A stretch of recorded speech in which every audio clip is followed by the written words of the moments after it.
एक सुनसान पर्वत पर दो सन्यासी रहते थे जो भगवान की पूजा करते थे और एक दूसरे से प्रेम करते थे। उन दोनों सन्यासियों के पास सिर्फ एक मिट्टी का कटोरा था जो उनका एकमात्र संपत्ति थी।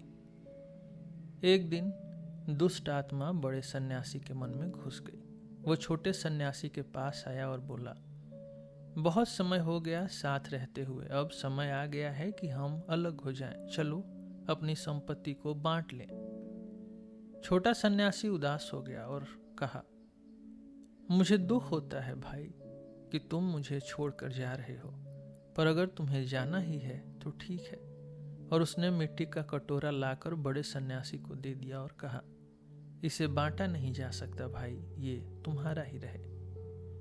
तब बड़ा सन्यासी बोला, मैं दया स्वीकार नहीं करूंगा, मैं सिर्फ वही लूंगा जो मेरा है,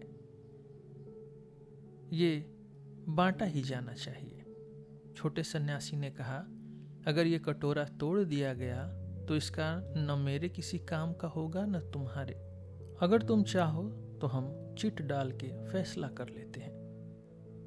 पर बड़े सन्यासी ने फिर कहा, मुझे सिर्फ न्याय और मेरा अधिकार चाहिए, और मैं न्याय और अपने अधिकार को बेकार भाग्य के भरोसे नहीं छोड़ सकता। कटोरा बांटा जाना चाहिए।